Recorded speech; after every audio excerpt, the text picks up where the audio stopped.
Hi, welcome to Milk and Honey Heritage Farms. And today what I'm going to be doing is making yogurt from some of my cow's milk. You'll want to use whole milk when you make your yogurt. So we're going to use the Instapot. I've done it on the stove several times and I'm testing out the Instapot yogurt feature to see if it'll make it a little bit thicker. And let's take you along and see what happens. By the way, welcome to Milk and Honey Heritage Farms. I'm Heather. Thank you for coming by. So let me get you a little bit closer so I can show you what I'm doing. So I put 1 gallon of milk inside here. And what you're going to want to do is you're going to want to hit the yogurt feature, that button right there, and you keep pushing it until it says boil. And that's it. And then when it stops boiling, you're going to add your live yogurt culture that you can get at the store. And you'll mix that in. And then you'll set it to the yogurt setting. And I'll show you the next steps. Thank you for coming along and joining me. All right, so I've got my bowl of warm milk that I had in my Instapot, and I got it in a sink of very cold water. You can add ice, just make sure you don't get any water inside the milk. And I'm going to bring it down to a temperature of 112.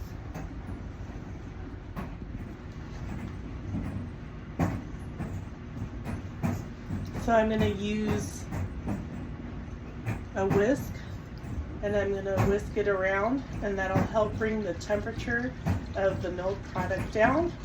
Again, we're making yogurt, and I'm testing to see if the Instapot versus doing it on the stove will make it a little bit thicker, because I like thicker yogurt.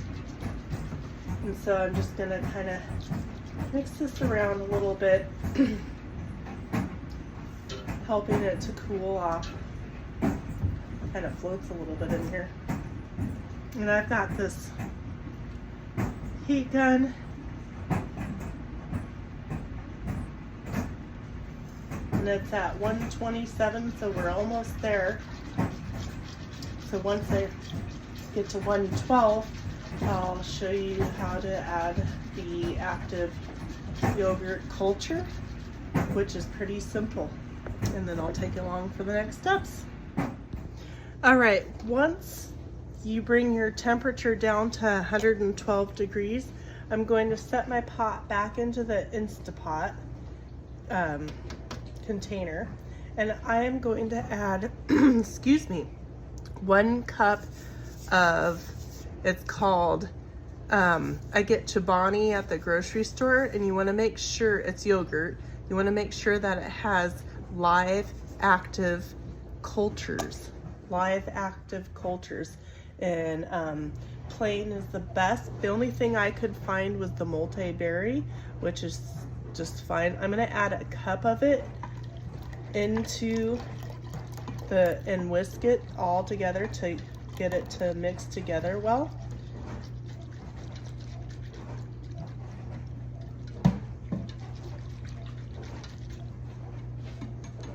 And that's all I'm going to do. I'm going to put the lid onto the Instapot. Maybe if I turned it the right way it would work, right? And then I'm going to push yogurt. I'm going to adjust the time. Let's see.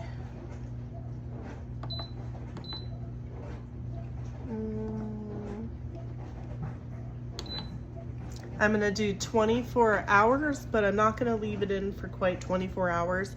What I'm going to do is I'm going to check it in the morning when I get up to see if it's the right consistency and flavor that I want, and then I'm going to strain off the whey, which I'm going to most likely use the whey from this yogurt making to make a cheese. But anyways, so we'll set it and I'll bring you back in the morning and show you what's next.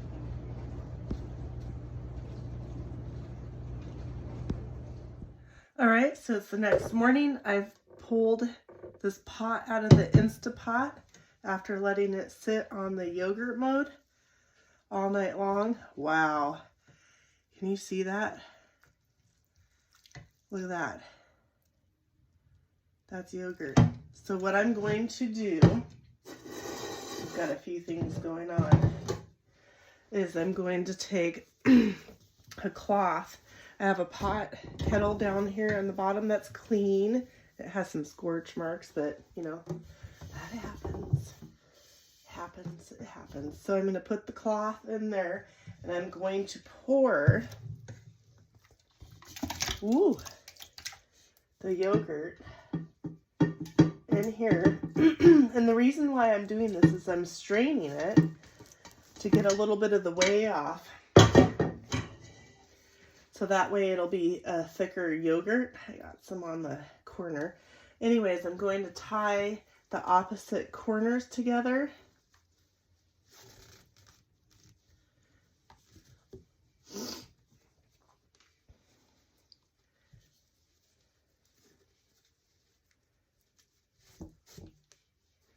And then I'm going to hang it from my faucet if you have a hook or something.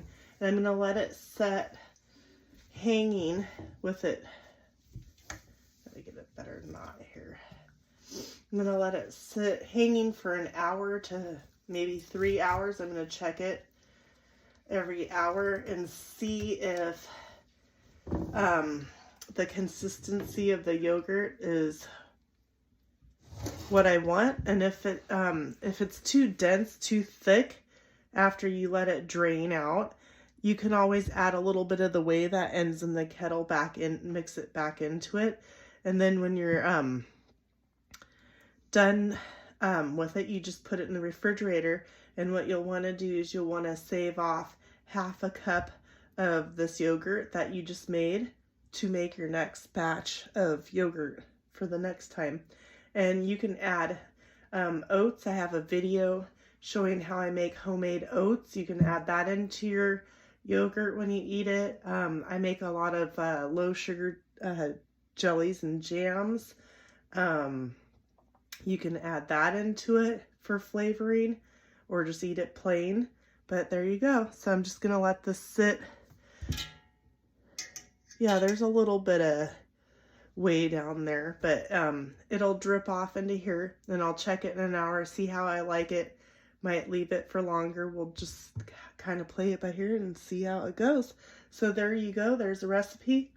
Check out that granola recipe if you'd like. So there we have it, Instapot yogurt, and I'm pretty impressed. I think that it made it a lot thicker in the Instapot than it does on the stove. Is just at this point right here. So give it a thumbs up. Please share, like, subscribe, and I'll see you in the next video. Thank you for joining me. Have a beautiful day. All right, so here's the yogurt, the finished product of the yogurt. Look at how nice and thick it is. So you can add all kinds of things. I make a lot of low sugar jellies and jams, so you can mix that in there. There's some yogurt. You can put a little bit of honey in to mix into your yogurt as well.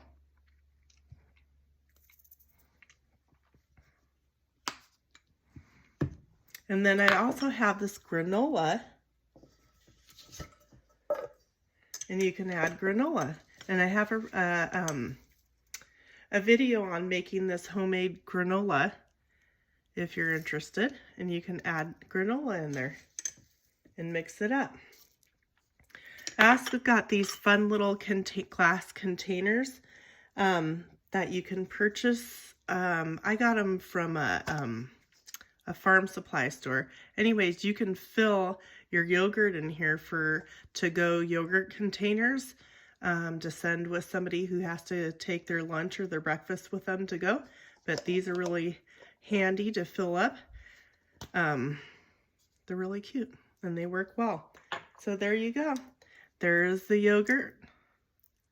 And I am impressed with the Instapot way of doing the yogurt. And so what I will do is I will keep half a cup of this yogurt set aside so that I can use it to make my yogurt the next time I make yogurt. So that'll be my starter instead of getting it from the store.